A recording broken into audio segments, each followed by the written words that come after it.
I have to sympathize with Nigerians.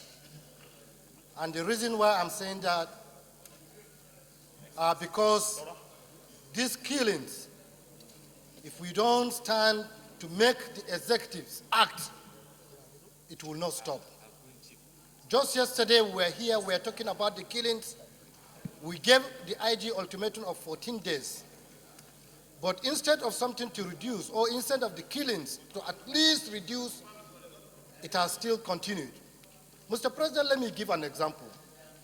If you look at all the areas where these killings are taking place, they are called soft target. Why are they called soft target? Because you will never see the presence of any security man around that place. Today, Mr. President, I brought so many suggestions concerning the way we are going to reform the police, but the government took it personal. I said it because I was in the security cycle, and I've worked with so many VIPs. I know what is happening in the country. Just this Monday, Mr. President, I was going to National Defense Academy in Kaduna in the morning. When we were, I left my house 6 a.m. We were going throughout from Abuja to Kaduna. We only saw 3 police vehicles. One inside filling station, one by the road, then another APC. Around 6 o'clock. We passed that place. I reached NDA before around 9 o'clock. I finished what I was doing in NDA around 10 o'clock, and I was coming back. Immediately when I was coming back, I saw more than 20 vehicles of the policemen. That means between the hour of 4 o'clock, maybe 3 o'clock, 4 o'clock, 5 o'clock, they will leave their duty post and disappear.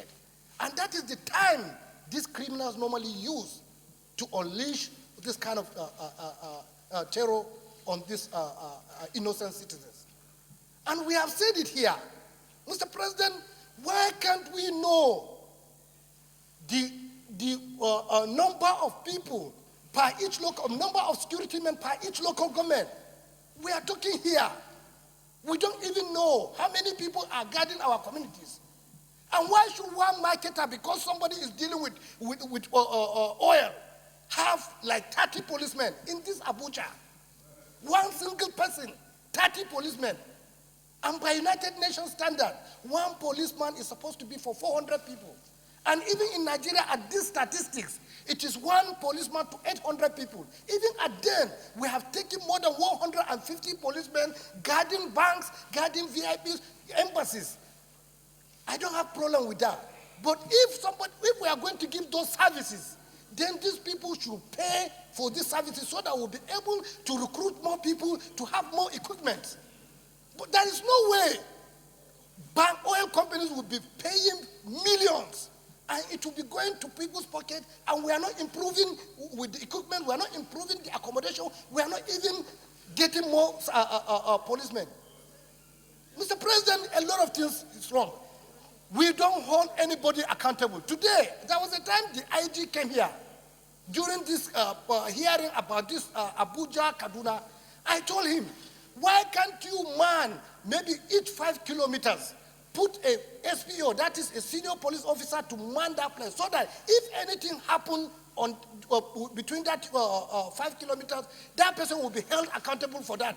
Nobody, people will kill and the DPO will be there, people will kill the commissioner of police there, people will be killed and the IG is still this thing because they have people in the villa to protect them.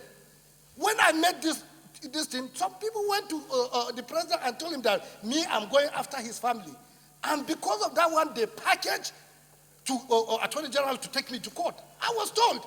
The Attorney General said IG ran to him to help him that this thing, I'm challenging the family of the president. I'm not doing it. I'm doing it for Nigerians. I'm not doing it for myself. IG cannot do anything to me. I'm not a contractor. I'm not looking for contract. I'm not looking for money from anybody.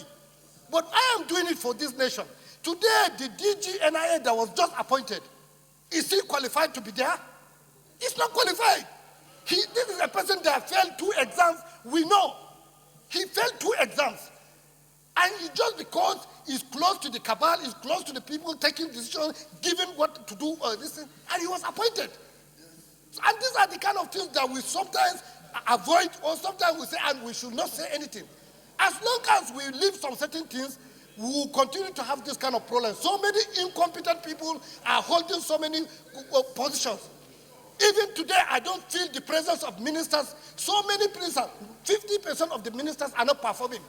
Since the time the president assumed office, he has not taken any decision to check this country. Today, we are seeing it, and everybody is avoiding it. Nobody wants to say anything. Until we begin to talk, all these things that we are doing here, it cannot solve this our problem. If we like, let us call any kind of conference. We as legislators, we cannot implement anything. The executives, they have the power to implement all these decisions, and if they don't want to implement it, or if they don't care with what we are saying, right from the beginning of this, they term the National Assembly as their enemies. What are we doing? It's because we are trying to put direction to the government for them to succeed.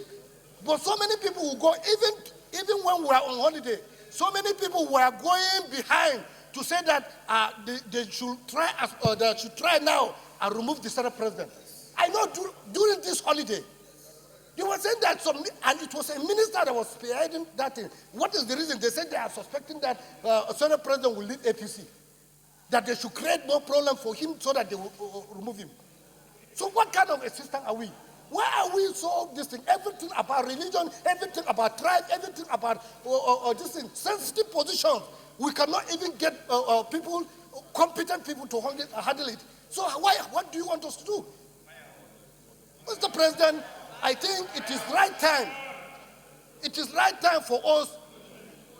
Let us know what to do. If it is about talking here, if it is about conference, it will not solve this problem until we look at how the security system is. Who are holding certain positions? Are they competent? Were they appointed on merit? Because so many people are not appointed on merit. It's just because this man is my brother, this man is my relative, this one comes from my village. So many appointments in this government. It's not on merit.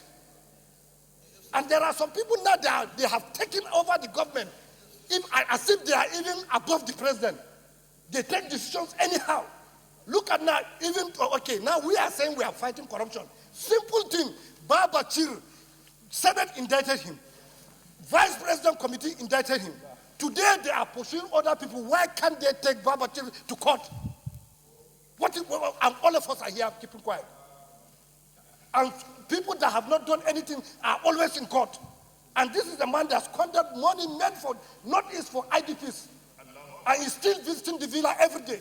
Look at this minor issue. This Attorney General is becoming a nuisance. Look at the Attorney General going to court to stop Senate from investigating minor. And we are still here. The IG came here with a lawyer, IG, that is not going to answer any question from the Senate. And after that one, he went to institute another in court restraining the Senate from investigating him. And today we are here, and we are talking about security. If the IG cannot come and face the Senate and tell them what he's doing, he's going about with lawyers, then what are we saying? Is the chief, is the main person that is supposed to protect internally, supposed to protect lives and property. All these ones that we are doing, army, they are just supporting the police. Just yesterday when I was passing in the morning to Gorimpa, I saw army, Navy escorting Abuja Environmental Protection, FCT, to enforce people that are selling on the road. Army and Navy escorting FCT, Abuja Environmental Protection. So which kind of country are we? So, Mr. President, these are small issues. If we are just to give medicine, so many things there is failure of leadership. Whether we like it or not, there is a fundamental, so many things are wrong. Until we sit down, let us forget about religion, let us forget about tribe, let us forget about where we come from. I went to Federal Government College Azare, a unity school. I look at everybody from this Nigeria as my brother. Today, how many of our leaders look at all of us as brothers? How many of us? Until we begin to realize this kind of thing, we can't just be giving medicine without trying to investigate what is the cause of that ailment. We have to go deep. But by the time we stay, okay, somebody will come, I'm sick, you say, okay, take Panadol, without checking what is the reason, what caused that headache. A lot of things is wrong, and we have started descending. If we don't do anything now, because now, from what I'm seeing now, we have started election because I saw some governors going to the villa to make endorsement. Very soon now, even me, I will gather some people to make endorsement. That means election has started. Listen. So, Mr. President, this is the right time. We have started descending. This is the right time for us to do the right thing. I think the leadership of this National Assembly should go and have one-on-one talk with the president. People is as if it's not in charge. It's as if some people are the ones in charge of this country. Even the DGNIA that we are talking about, they said some people in the cabal, they are the ones that appointed that person to be there without cross-checking other things. So, Mr. President, you and the Speaker, if you want to put some other leaders in the part of leadership in this, you must see the president. We have 2 or 3 months to correct this thing. If we don't correct it, that is the end. If you look at what is happening now in the social media and papers, you can see this is the government that came with credibility, that came with so many things. I saw the other time, last week, Tunde Bakari condemning the government. Today, so many people are condemning the government. And this is Bisi Akande. This is the government. This is the government that came with all this kind of things. So that, Mr. President, try as much as possible. Let us try and do the right thing. If there are certain people that are misleading the president, let the president sack them. Let the president sack them. Because as long as they are there, they will not allow the president to perform effectively. So this is the simple thing. Thank you, Mr. President.